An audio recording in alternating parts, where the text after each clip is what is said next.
নমস্কাৰ, welcome to একুৱা hobby Tezpur.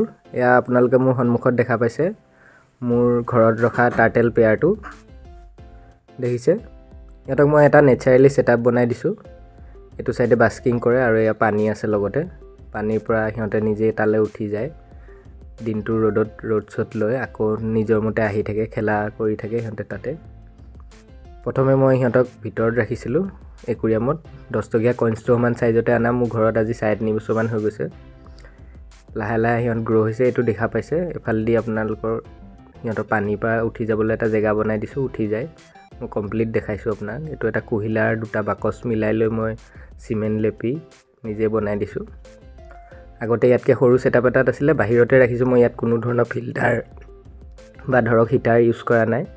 পানীটো সপ্তাহত 2 দিনকৈ মই চেঞ্জ কৰি থাকোঁ সিহঁতৰ বহুতখিনি গ্ৰ' হৈছে। সৰু 10 টকীয়া কইনছটো সমানৰ পৰা আজি মোৰ হাতখনৰ সমান হৈ গৈছে। ইয়াতে পানীতে মই খাবলৈ দিওঁ বহুত ধৰণৰ খানা, ধৰক শুকান মাছ আৰু নৰ্মেল মাছ সপ্তাহত 2 দিন, আৰু বাকী টাৰ্টল ফুড দিওঁ মই বিশেষকৈ। ঠাণ্ডা দিনত কমকৈ খায়। দেখা পাইছে কি ধুনীয়াকৈ থাকে। অকণমান মোবাইলৰ কেমেৰাটো নিয়াত ভয় কৰিছে। এইটো দেখা পাইছেনে? এজনী ফিমেল হয়।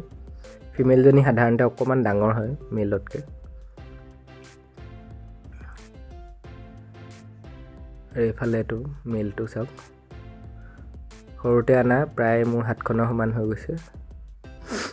টাৰ্টলবিলাকে নেচাৰেল ইক'চিষ্টেমটো বেছি ভাল পায়, আৰু সিহঁতৰ কাৰণে ছানলাইটটো যদি পৰি থাকে আৰু বেলেগ একো সিহঁতক ট্ৰিটমেণ্টেই কৰিব নালাগে। সেইকাৰণে মই নিজে প্ৰমাণ পাইছোঁ ঘৰৰ বাহিৰত ৰাখি সিহঁত বহুত ধুনীয়াকৈ। চেল্টাৰটো এতিয়া শুকাই আছে বহুত দেৰি বাস্কিং লোৱাৰ কাৰণে। মাজে মাজে কেতিয়াবা সিহঁতক চাৰ্ভ কৰি দিব লাগে, ব্ৰাছ দি লাহে লাহে আপোনালোকে চলংখন চফা কৰি দিব লাগে।